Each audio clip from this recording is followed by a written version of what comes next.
Hello guys, সবাই কেমন আছো? আজকে দেখো আমরা একটা আগমনী শ্যুটের জন্য যাচ্ছি। তো প্রত্যেকেই আমরা ওয়েট করছিলাম গাড়ির জন্য, যেহেতু আজকে বিশ্বকর্মা পুজো, সেই কারণে জন্য গাড়ি পাচ্ছিলাম না, প্রত্যেকে ওয়েট করছিলাম। তো গাড়ি অলমোস্ট চলে এসছে, এবার আমরা যাওয়া শুরু করেছি। আমরা আজকে যাচ্ছি হচ্ছে বারো মন্দির ঘাটে, মানে হচ্ছে সোদপুর পানিহাটি বারো মন্দির ঘাটে। মোটামুটি সবাই যারা ডান্স করে তারা সবাই মোটামুটি জানবে, সেখানে শ্যুট হয়, তারা অনেকেই গিয়ে থাকে। আমরাও যাচ্ছি সেখানে, আমরা ওখানে আগেও শ্যুট করেছি অনেকগুলো। তার সাথে আজকে যাদেরকে নিয়ে যাচ্ছি তাদেরকে কিছুক্ষণ পরেই দেখতে পারবে। আমরা দেখো সবাই মজা করতে করতে পৌঁছে গেলাম ঘাটে। এবার গিয়ে আমরা ওখানে বসে রয়েছি, কারণ আমরা আসলে জায়গা পাচ্ছিলাম না যে কোথায় করব। তার মধ্যে যাদেরকে নিয়ে শ্যুটটা আজকে, তারা এখনও অবধি পৌঁছয়নি। আমরা আজকে নিজেদের শ্যুটের জন্য যাইনি, আমরা ওয়েট করছিলাম তাদের জন্য।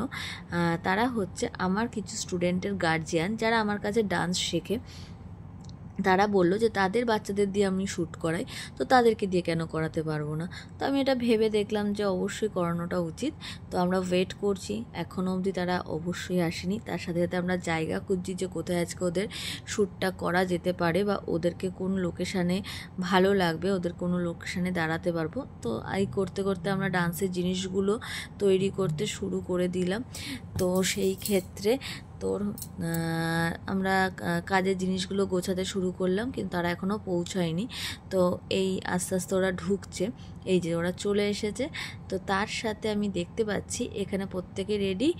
আর এখানে আর একটা শ্যুট চলছিল, জানো তো, যে কারণের জন্য আজকে আমার শ্যুট করতে খুবই সমস্যা হয়েছে। কারণ হচ্ছে এখানে কোনো সিরিয়াল বা কোনো অ্যালবামেরই শ্যুট চলছিল, যার জন্য আমি জায়গা পাচ্ছিলাম না কোথায় করব। তো শেষমেশ পেলাম, সেখানে আমি এবার শুরু করেছি। ওদেরকে দিয়ে কিছু করানোটা আমার কাছে খুবই একটা চ্যালেঞ্জিং পয়েন্ট, কারণ তাদেরকে দিয়ে ডান্স করিয়ে একটা কোরিওগ্রাফি করা খুবই চাপের।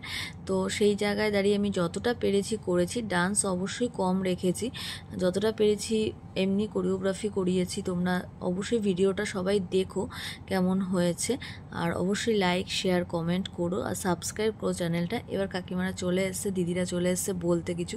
ওরা বলছে খুব ভালো লেগেছে আমাদের এসে এখানে, আর নতুন আমাদের একটা এক্সপিরিয়েন্স হলো, যেটা আমাদের সবারই খুব ভালো লেগেছে।